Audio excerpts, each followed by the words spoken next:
Elon Musk's Department of Government Efficiency is in full swing, and today we're going to go over examples of waste, fraud, and abuse uncovered by Elon Musk. And later, we have a special report from our brand new field reporter. Waste, fraud, and abuse. What are they? What does that even mean? Starting off with waste. First, let me move this keyboard, and my editor is going to get mad. You better move the keyboard or the audience will be upset. Editors, dude. They think they're so cool. Oh, what are you going to do? Oh, you're going to ruin my... Where is their waste? Whoa, I just sound like when you push the button across the street. Waste. Dude, I should do impressions. Here's my Robert De Niro. You talking to me? Fraud is scheming. It's evil. You're looking to steal. Take a little off the top and make a deal with this guy. Gives me some kickback. That's fraud. Abuse means you're not being supervised, so you're going to do a little extra. You get nice hotels when you travel. You know, you get the best, like highest priced prostitutes. I'm sure you've all heard this by now, but if you haven't, it turns out the US government has been storing retirement papers in a limestone mine from the 1950s. So if you want to retire, you take your paperwork and you give it to Betsy. She's at the beginning of the cave. She's sitting there in a desk at the beginning of the cave. She hasn't seen sunlight in years. She lives off eating bats. I don't know.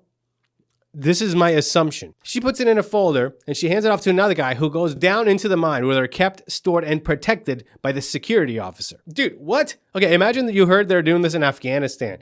You'd be like, God, I knew it was bad over there, but really? They don't even have computers? These poor people, they probably don't even have running water. Nope, that's us. The good old US of A. We store our paperwork in a mine. I don't know, maybe like a Google Drive or something. What is the cloud? I still don't know. I use it and I don't know what it is. Where does it go? Is there a place? Is it a physical place? Is it the cloud or is there a bunch of clouds? Another example of waste. $59 million a month spent on luxury hotels for illegal migrants in New York City. This one is really annoying. There's a lot of reasons for why this is a terrible idea. It says here $59 million. It's wasteful to the American taxpayer, but it's not good for them. They're fleeing their country. They lived in teepees and were getting shot at with poison darts. I don't know which countries they're coming from. Hey, you know how your life was so hard you had to flee your country? Yeah, well, check this out. We're going to put you in this luxury hotel, but just know this is as good as your life's going to get. It's all uphill from here. You know they say it's all downhill from here? No, it's all uphill from because it's worse. So this is as high as your life will ever get. You will never experience anything like this again. If you get to stay in the country, you're going to have to work your way from the bottom. You might make it, probably won't. Luxury hotels in New York are like $1,000 a night. Even I haven't stayed in a luxury hotel in New York, and I have my own show. When we were moving to America, I was 7 years old. We did get to fly first class. We got bumped up to first class from New York to Portland, Oregon. And I slept the whole time because we were traveling for like 2 weeks to get here. And I slept the entire flight there, and I cried my eyes out because I was like, this is the last time I'll ever be in first class. And it was. Yeah. So what a great use of money, huh? Hey, guys, here's a luxury hotel room. Go ahead and order room service on the taxpayer's dime and buy porn on the television. Do whatever you want. This is your reward for breaking into our country. You did it.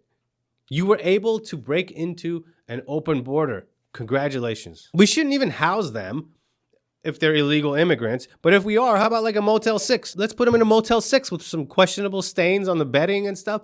Why is everyone so disgusting when they stay in a motel? If you stay in a motel, you should immediately be investigated and charged with murder. Everybody that stays in a motel is either cheating on their wife with a prostitute or is murdering somebody. I've seen the videos where they take black lights in there and it's frightening. These are examples of waste. We could do these things more efficiently and cheaper, save the taxpayer some money. People waste when they have a lot of something. You remember when masks first came out, when the mandate came out, and you couldn't find masks anywhere. They were like $10 each, and people would guard them with their lives. They'd store them in little Ziploc bags and put them in their glove compartments and stuff. What happened after that? The mask companies, Big Mask, decided to ramp up production so they can make more money, those greedy bastards. They flooded the streets with masks. Now everybody has masks, more masks than they could ever use. So they increased the supply so much. Now there's more masks than you can possibly use. And then the streets were littered with them. Just a few months after you didn't have enough and you were buying them for $10, you're finding them all over the street because there's so much of it, no one cares. People are wasteful. It doesn't mean as much to them. So I've got some news. Kevin, our field reporter, was fired. He's gone. What a dumbass. In his place, we have a brand new reporter that I'm excited to introduce. Her name is Kevina. Kevina, tell us what you have for us. Hello, Roozy. My name is Kavina. Pronouns she, they. I have a master's degree from Columbia University in Chicano Women Studies with an emphasis on the colonial impact to the indigenous population of late-stage capitalism of these Western cultures. Okay, wait, hold on. And their dismissal and erasure of diverse populations. I also minored in the honeybee. It's a matriarchal and communal culture that is so much more superior than human beings. You know what I mean? But I think having a master's is problematic, so I'm working on my PhD in DEI studies right now. Because, just think about the word master. It's just so embedded in our culture of systemic racism. We don't even think about it anymore. That's how systemic this racism is. For example, take the word masturbator. Why is the word master in the word?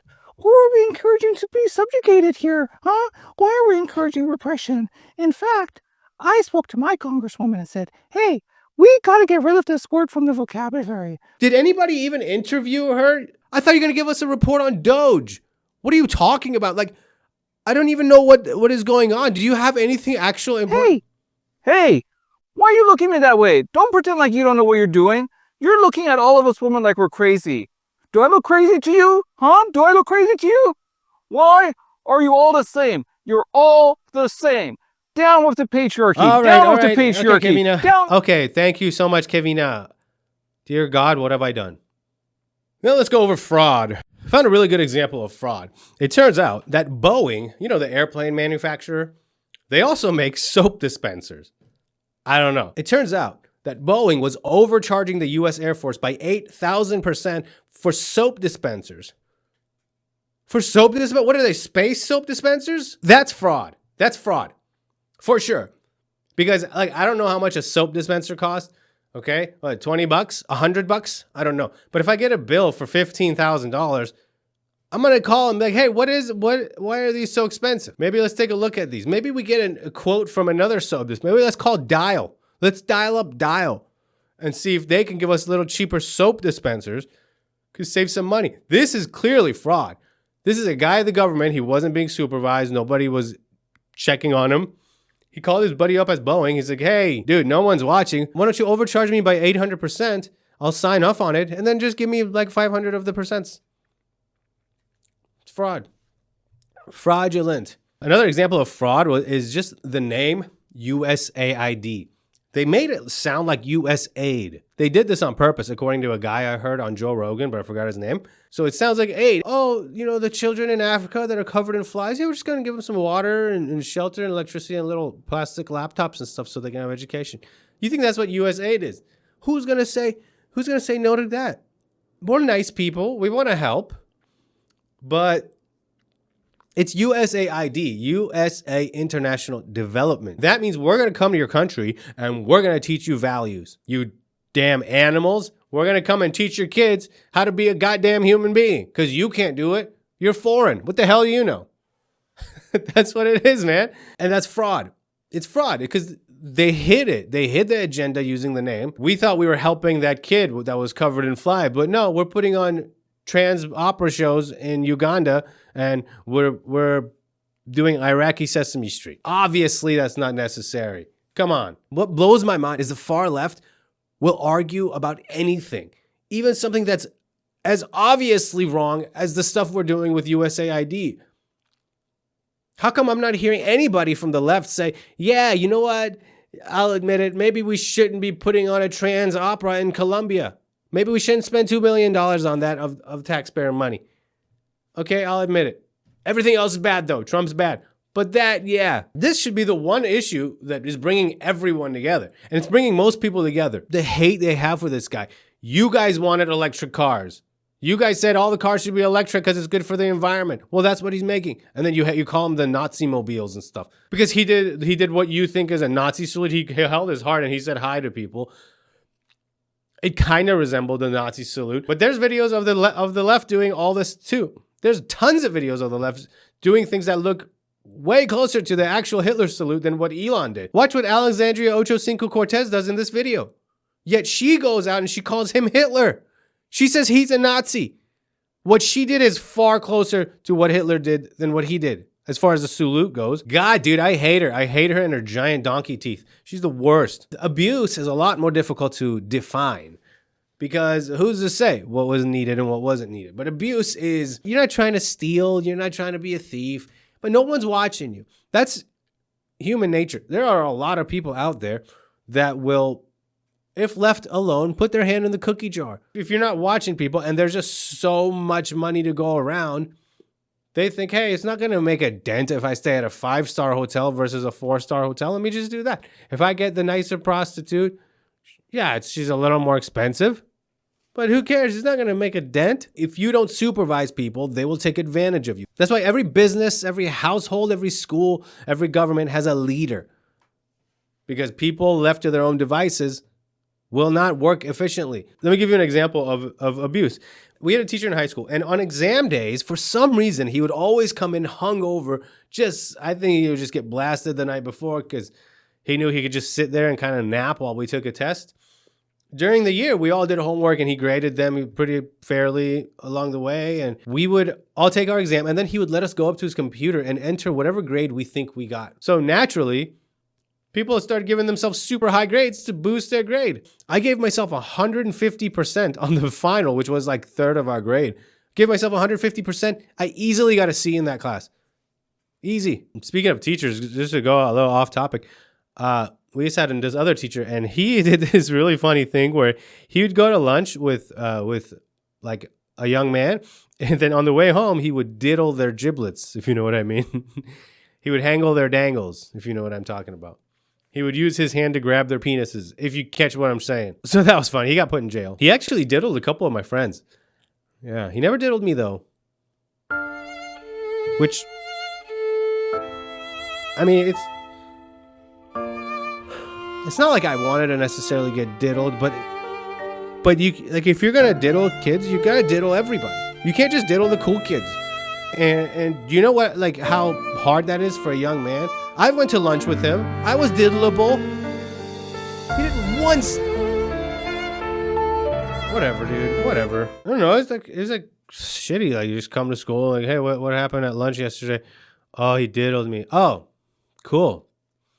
Good for you. Isn't that like your third time getting diddled? Okay.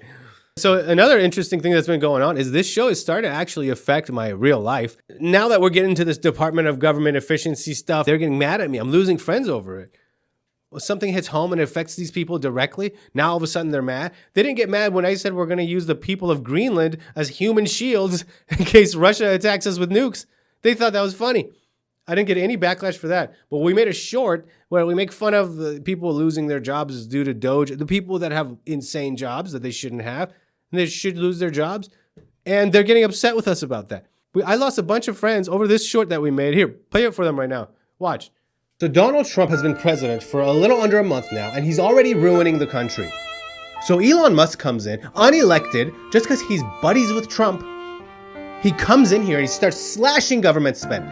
My father was the project manager for a $600 million government contract that gave shells to underprivileged snails in Uganda. And now he's out of a job. His life is ruined. This is all he knows how to do. And what's bigger than that is these snails, some of them have broken shells. Some of them have deformed shells. Some of them don't even have shells. Do you know what a snail without a shell is? It's a slug. God damn it, it's a slug! So next time, I ask you to think twice before you vote for a tyrant. You're fine with using people of Greenland as human shields, but it's not okay to make fun of people losing ridiculous high-paying jobs. I don't care. We're going to keep saying what we think. You know, if you like it, keep watching. If you don't like it, you don't have to watch it. Nobody's forcing you. I do force some people to watch it. Yeah, but All my friends that are watching right now, I forced them to watch it. My parents. Oh man, my poor wife, dude. I sit her down every time an episode drops. I force her to watch it. Honey, I love you. Thank you for watching these and pretending like you get what's going on. She doesn't care about politics or news or me. No, I'm just kidding. Anyway, this has been the Newsy with Roozy. I love you, and I'll catch you next time.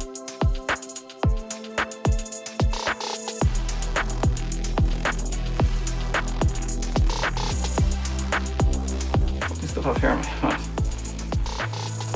Oops.